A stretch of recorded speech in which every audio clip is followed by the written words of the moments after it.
ఏంటి ఒక హస్బెండ్‌ని ఫసక్ చేస్తే జస్ట్ ₹500 ఫైన్‌తో హైకోర్ట్ వదిలేసింది ఒక లేడీని. ఎందుకు? సో, నేకెడ్‌గా అంటే క్లోత్స్ ఏమి లేకుండా వెళ్లి గొడవ పడడం స్టార్ట్ చేశాడంట. సో, లోపల ఏం జరిగిందో మనకు తెలీదు. ఆల్టర్‌కేషన్‌లో సడెన్‌గా అంటే వితౌట్ ఎనీ మోటివేషన్ లేదు, ప్రిపరేషన్ లేదు, ఏదో చేయాలని ఇది లేదు. ఆబ్వియస్లీ హస్బెండ్ కదా! అనుకోకుండా జరిగింది. ఎనీవే ఫసక్ అయిపోయాడు. అయిపోయిన తర్వాత ఇప్పుడు మనకి లా ఏం చెప్తుందంటే, మన ఓల్డ్ ఐపీసీ చూస్తే 5 ఎక్సెప్షన్స్ ఉంటాయి మనకి. అంటే ఎవరినైనా మీరు ఫసక్ చేసినా ఈ 5 ఎక్సెప్షన్స్‌లో పడితే తక్కువ శిక్ష పడిద్ది. రీజన్ ఏంటంటే దేర్ ఆర్ రీజన్స్. మీరు ఎక్సెప్షన్‌లో క్లియర్‌గా చదువుకుంటే డిస్‌ప్లే చేస్తాను. రీజన్ ఉంటది. అంటే ఒక్కొక్కళ్ళు పొరపాటున చేయొచ్చు, అనుకోకుండా జరగొచ్చు. ఇలాంటివి ఉంటాయి. సో, దీనిలో ఎక్సెప్షన్ 4 వచ్చింది ఈవిడకి. ఏంటంటే దానిలో వితౌట్ ఇంటెన్షన్ గాని, మోటివేషన్, ప్రిపరేషన్ ఏం లేదు. Just spur of the moment. అప్పటికప్పుడు అనుకోకుండా జరిగింది.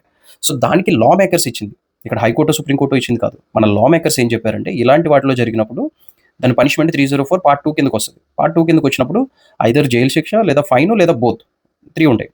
ఈవిడకి ఆల్రెడీ లోవర్ కోర్ట్‌లో 4 years jail term and 500 fine వచ్చింది. గివెన్ ద సర్కమ్‌స్టాన్సెస్ కానీ లేకపోతే ఆవిడ లేడీ అని ఇవన్నీ మొత్తం చెక్ చేసిన తర్వాత కోర్టు ఎనీవే ఇక్కడ 2 ఆప్షన్స్ ఉన్నాయి కాబట్టి let's go with fine. 500 fine అనేది ఇస్తారు. Because it's a long battle. 2009-8 నుంచి సాగుతుంది. అది జరిగింది. సో, ఎక్సెప్షన్‌లో స్క్వేర్‌లీ ఫాలో అవ్వడం వల్ల ఆవిడకొచ్చింది తప్ప ఫసక్ చేసిన ప్రతి ఒక్కరికి 500తో వదిలేస్తారని మీరు అనుకోని ప్లాన్స్ చేసుకోవద్దు. Follow me for more.